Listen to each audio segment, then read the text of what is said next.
Hi, I'm Shelly, and welcome to BoardGameGeek. I'm here with a special person, and I'm going to say his name badly, but he's very cooperative and okay about it. It's Christoph Bollinger. That's the way it sounds in English. That's the way it sounds in English. And would you like to tell us how it sounds in French?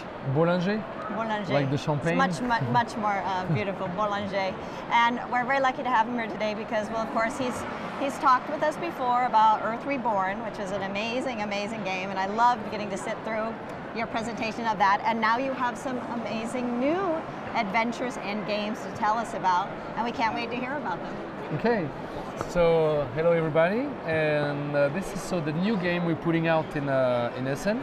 So as you can see, it's very far away from Earth Reborn, very smaller. Much smaller. Yeah, it's not really, it's an abstract game, a little bit themed, but it's an abstract game basically. But it's not a regular abstract game, and that's the reason why we did it. First, it's very short rule, English rules, just one page. You had you had a novel. It was a full book. Okay. So now it's just one page. All right. You have to know that Ludically, we're my game company, publishing company, with Jean-Charles Mouret, my partner. We're only two. We have no line, as a matter of fact. We wanted to show that a publisher can exist with no lines. Nice. You know that line, like the kids line and all that. Yeah, you're not just so, one and what's really funny when you open the box, look at the commercial on the side. You have an abstract game in the hands with Dungeon Twister, Differences, which is a small party game, and Earth Reborn, which is miniatures. So you really do cover the gamut here. I love it. And here we make the games we want to play. Perfect. So it doesn't matter if it's for kids, adults, with its miniatures or not.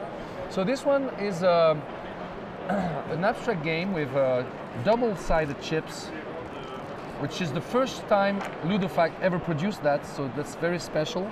It's never been done before. It's two chips that are glued, and you have 36 of them. The reason why we made this game mainly is because we have some bluffing in the game. And there's usually not so much bluff, or not at all, in most of the abstract games. Okay? Sure. So it's very easy. The best way for me to explain to you, at the start we shuffle and put all the chips randomly. One per square, randomly, totally randomly. We just don't want to have one color totally absent on the top. But if you have your color on the bottom or on the top, it will not really... you see through the rules that it's important whether you're on top or on the bottom. Anyway, start the game, we all draw a chip when you have a secret color on the other side. Pick one, and I pick one, and you look at it, and oops, it's a box where we didn't put the... I'm like, my secret color matches. I forgot to glue the stickers, and you know what I did, because just opened this box. Will this be like your end game result, what you want to have happen? So I forgot to glue the stickers, and what's funny is that when opening the box, I threw the stickers in the garbage. I thought it was the old paper, and I threw it away, so I have to go get it. We will get that out of the garbage, anyway, that's very important. So let's say you have a color, it's yellow, and I have a color that's red. No, it's okay. It's okay. There'll be a secret color in the back. Okay. And you move by piling, like this, following the lines. Yes. And you can always pile up to 4. So I play here. For example, you would play here. Oh, I don't like that. I'm going to do that. Put something on it. And here, oh, you don't like that. You might want to do that. 4 is the maximum pile top. Okay. After that, is this just 2 player? No, 2 to 4. 2 to 4. Oh, perfect. That's why also we did it, because I have some bluff, and because it's also kind of a family game. When you play 3 and 4, you have less control. There's less bluff. So you can play with the kids, and they have their chance of winning. Oh, that's nice. So that's good great for when a family it can game. Scale. Yeah. Wow. And when you play 2 players, there's lots of bluff, lots of strategy, more thinking, and so it's more like a duel. I can tell, yeah. Okay? All right. So now that you're here with this pile, or here, you never move. You can never move on an empty square with sand like this one. Okay? All right. You can only put it on the arrow ones. So these ones will stay empty until the end of the game. When you have the double arrow symbol, like you see here, when you go on it, you flip. Oh. Okay, and that's when your color, if it was on the bottom, goes on top. And if it's a whole pile, you flip the whole pile. Oh.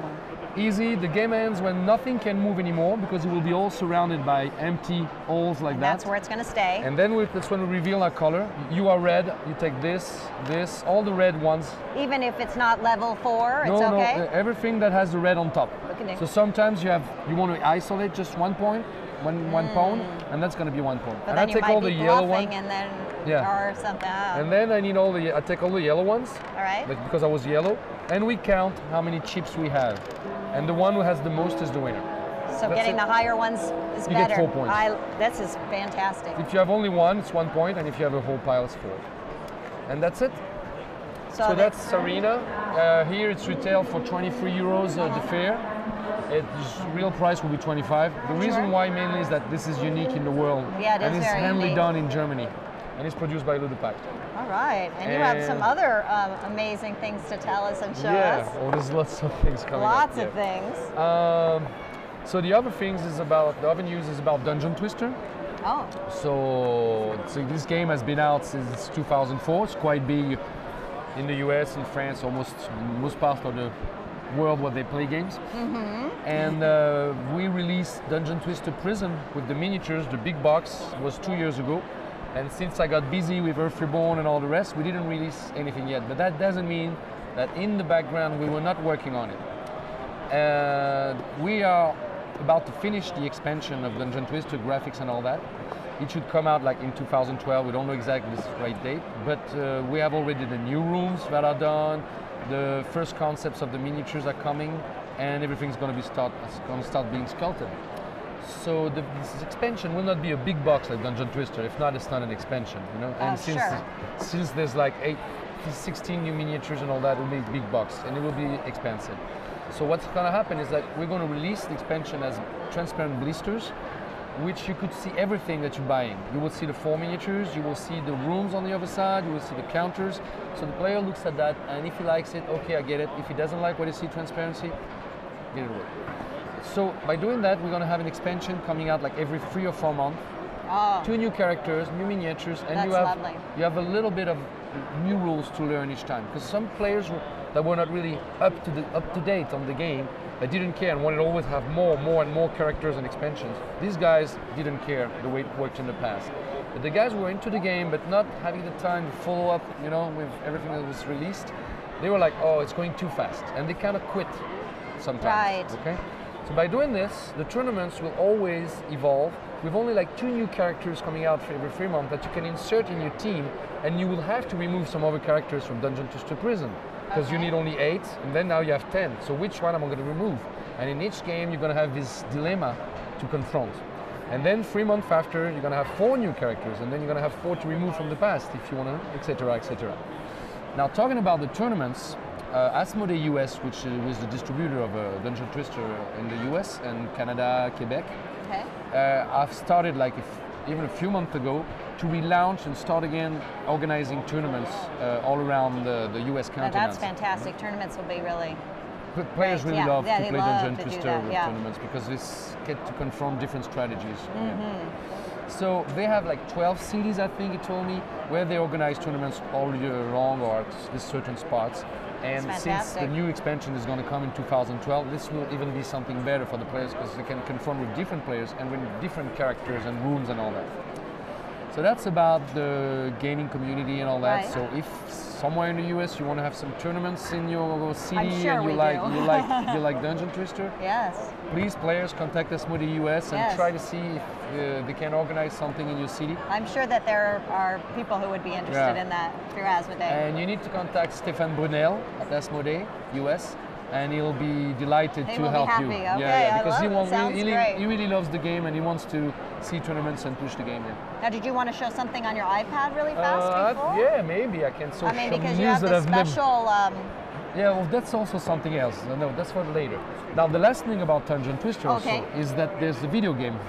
We've been talking about it for years and years, and everybody's expecting it. And is it going to be on the iPad? Oh, it's going to be, no, not on the iPad. No. Yes, I've not signed it, but I'm on discussion for the iPad. But it was supposed to go out on PS3 and Xbox even like 1 year ago already, and they're all late. Microsoft is difficult to work with, from what I heard. They don't let pass everything and take time checking things and etc. Anyway, things take time that are worth waiting for. The good thing about it is that meanwhile it took so much time, the Hydravision, which is the video game studio, has almost finished the PC version. Okay. So the game's going to come out on Xbox, PS3, and PC, quite for sure at the same time. In November, right? I still don't have any date. No. They told me we don't want to say any date anymore. Okay, no dates. But it should be in a few months to come. And on Steam. On PC, it's going to be on Steam. Oh, Steam. Yeah. Yes, there's a community of players around. That will, yeah, we'll so want to Steam, play. Xbox, PS3, it's ready. Sony just waits for the go. Okay. Microsoft, it's in the approval, and it's been like 2 weeks in the approval. And I've heard from them that when you don't have any feedback from Microsoft, it means that it's in a good way. If they see something wrong, you know it very soon, Right away. and it comes back to you. Sure. So we're very confident, and it should be a question of a few months now before it comes. We hope we're going to have it before Christmas. Oh, that would be ideal timing. Yeah, and then on the iPad, I am Yes. looking for some developers and the game studio to do that on the iPad. iDrivevision might be interested. They're thinking about it, but if I have somebody very interested to do it, then we'll go for it. So that's it for that. I'm also working on a comic book, and half of it is done. It's going to be, the graphic novel format, Yes. 46 pages, and the artist is down to page 28 now. So you've done all the writing, and now I'm writing. it's I'm the scenarist painted. and Okay. storyboard teller. Sure. And it really respects Dungeon Twister, but it's going to tell to the players how do these people live when they're outside of the maze, and how do they get teleported in there. So this should come out also in 2012, mostly around late 2012, but when video game and all that seems going to come out. So I guess in the year to come, we should hear talking about Dungeon Twister kind of here and there. I know that. We can't wait to see it, everything. It sounds fantastic. So yeah, and that's it for the real news right now. The last thing is really future, but we're already talking a lot about it and playtesting it a lot in France on Trick Track and all the other game sites. It's called Archipel. I'm going to show you some picture if you want, because I have one prototype only. And you have it here, and people were playing on it, and it's a heavy game, so they didn't want me to. Can't bring it here. I couldn't break the game and No. bring it. Okay, so the game looks like that. So I don't know how I need to show it. I think you just put it under there. Okay, Perfect. Yep. so- Yep. Right there. So the game looks like that, and it's discovery, exploration. See? Perfect.